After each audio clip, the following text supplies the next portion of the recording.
What's up, grinders? Welcome to episode number 4. As you saw last week, I now have a 1-0-0 record and a total of a $505 bankroll. So here's what you need to do. Keep all your money in an envelope, right? And write the date, what you played, and how much you made that day. So, for instance, mine says 813 free roll plus 140, and then it says 127 12 plus 365. So, step number 2. I have a $505 bankroll that I started off with a free roll, no investment, right? $505. So, I'm going to leave the $5 here because that's just going to keep adding up for every extra dollar and it's going to make $100 eventually. Yeah, you get it. So, I'm not bringing the $500 with me. I'm going to bring $200. I'm bringing in $200 because the max that I can buy in for is $200.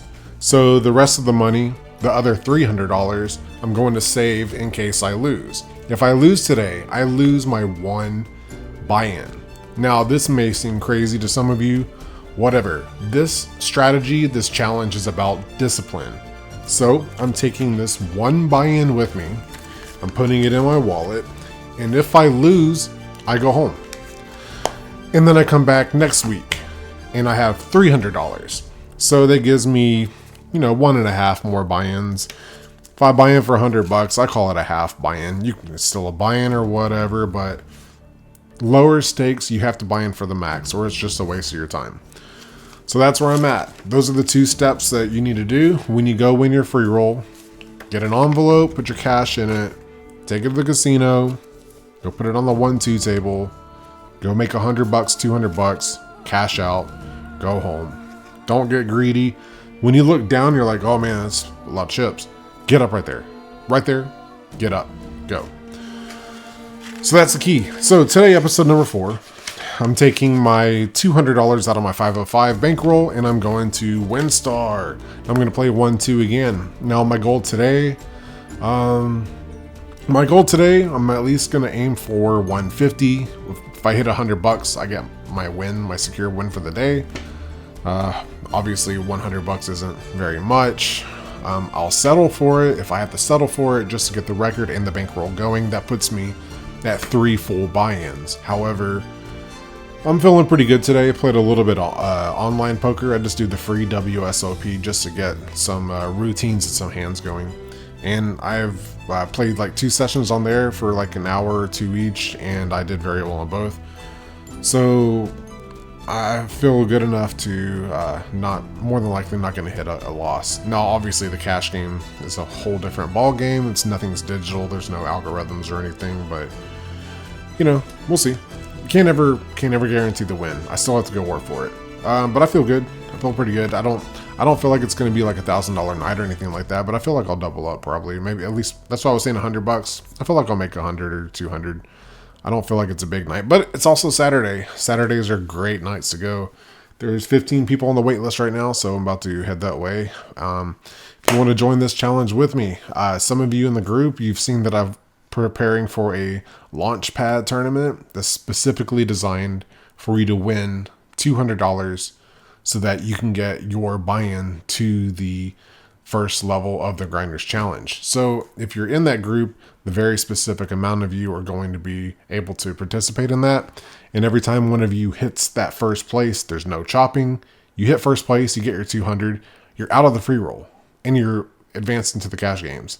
Now, if we have some other more fun games, you can play some other free rolls if you don't want to go just to get some poker practice, because free rolls are poker practice. That's all it is. It's nothing else. If you still want to keep practicing during the week and wait to go get your buy-ins, there's nothing wrong with that. You can fill up your bankroll by keep winning more free rolls. I personally don't do that because I get kicked out of all the free roll leagues. So, that is what that is. That's what happens when you got your own brand and you're just a really good player. I mean, I'm respectful everywhere I go, but people don't like my attitude and stuff. So I can't help that. I mean, I'm not going to change who I am for a free roll. So anyway, point being, the small group of you that are in the Grinders Challenge group, Every time one of you gets first place, you're out of that free roll pool. So that means that you have a better chance next time if you didn't win. So right now there's 15 total, right? So next, whenever the first one wins, there'll be 14 people. Then there'll be 13, then 12, 11, 10, 9, 8, 7. So yeah, you're in a small group. You're going to get the first place no matter what. And when there's only one person in the group, you get to play me heads up. But I'll still let you win. Actually, I can't. You have to beat me. Yeah, I'm not going to step down on that. You got to beat me. So that'll be it. That's what we've got coming up. I'm headed to WinStar now. I'll follow up with this tonight when I get back, and we'll go from there. All right, guys. Hopefully I win. Wish me some good luck. Double up. I just need a W on the board and 200 in my pocket. Put me at 700. All right, guys. Let's go.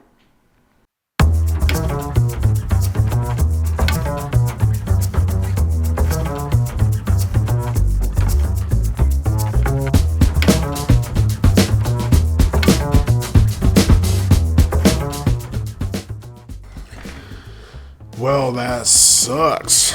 I took an L already. Man, second game, already took a loss. But that's why I brought one buy-in. I'll keep this short, but this was an interesting table. The almost every player was a really good player. So it was a tough table. But the weird thing is that the way that both of the decks of cards were, the boards were great, but the hands were horrible. Like my playable hands were so minimal. I got quite a few pocket pair over the course of the whole time, but they were like 5s, 6s, and 2s, and I had got queens one time. So I got down $100 out of my $200, and I fought my way back up to get to the 75. I got queens when I was on the dealer button, so I had the right position in one of the really, really aggressive players. I got some money off of him to build my stack back up to 175, and after that, it was just downhill from there. Table selection is a really, really important thing in this game. Being at such a low bankroll, starting off like this in this challenge, I knew I needed to get up, but I just didn't do it because the table was good, and they're guys that I want to tussle with, but it doesn't matter. You have to have a bankroll to play with really good players, because I'll explain that further on down the road, but we'll come back to that when I climb to a higher stakes. It's just weird that I played 1-2 and there were that many good players. Even the players that left and the players who refilled their position were really good players. I was like, geez, I was kind of surprised. Last week, total opposite, and I ran great last week. All the cards that I got hit. Today, I got some of there wasn't the worst cards I'd ever gotten, but it was almost there. It was probably one of the lowest 5 games that I've ever played. It was pretty bad.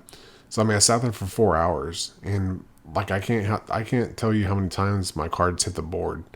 Maybe in 4 hours, I think maybe 10 times, which sounds like, oh, the 10 times you hit the board. That's nothing, because if you do the math, right, your 2 cards that you get, one of those 2 cards is supposed to match the board somehow, some way, roughly once every 3 times. I think it's 30%.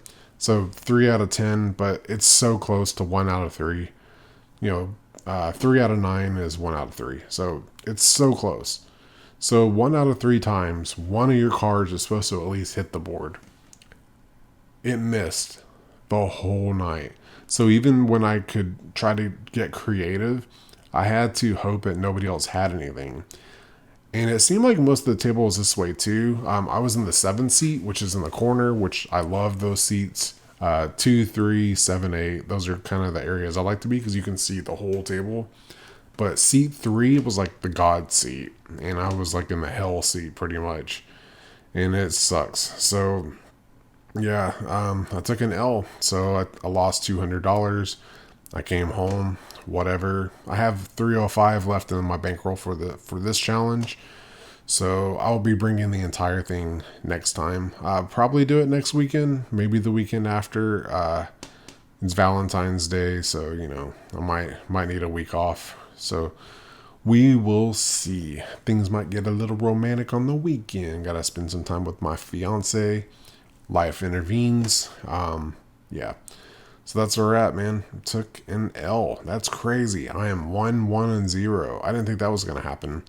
I thought I would probably lose once within the first 10 times because having a low bankroll also affects your mentality. That's why you need, like, if you saw the last graphic this from the intro to this video, you can see that, like, to level up a 1-3, I put on the graphic, I need to make $3,000. You need that money. You need the bankroll to be able to play this game correctly. It just is what it is. So I took an L. That's crazy. And yeah, I got 305 left in the bankroll. I will be taking the whole thing with me next time, just to make sure that I survive. And yeah, you'll see the next infographic video when I'm headed to WinStar or already there. So yeah, thanks for tuning in. I'll talk about more later. It's about 12:30 in the morning. I lost, and hey, it is what it is.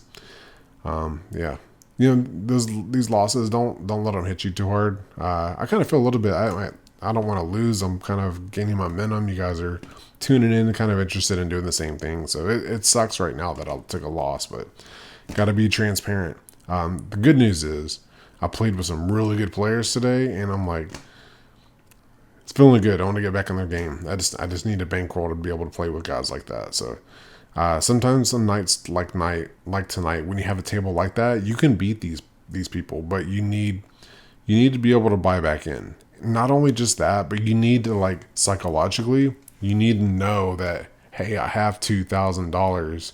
I play 1-2. This $200 doesn't mean shit. Like, like I said, I will get deeper into this concept. Like, as time goes on and this bankroll builds and we climb through a higher level, when I get to like 2.5 and 5.10, I'll explain the psychology about that. So it's not as scary at first. It just, the money seems like a lot when you start buying in for like $2,000, but it's really not that big of a deal because you're only making like 700-800, which sounds like a lot, but it's really not. Once you do it, you're kind of just like, I don't know. You just wish you made more. It's never enough, but this is how you scale anyway. So I will revisit this. Yeah, I'll bring the rest of my bankroll. This is it, man. I'm on the fence again. So, if this crashes, I don't know where I can go play a free roll. I have to create my own and hope that you guys show up. We'll see how this goes. But I'm bringing 2.5 buy-in or 1.5 buy-in, so I feel confident. If I run into a table like this again, table selection, like I said, is very important. I'll just go find an easy table and just go sit at that one. And yeah, build it back here from here. So, tough table, horrible cards.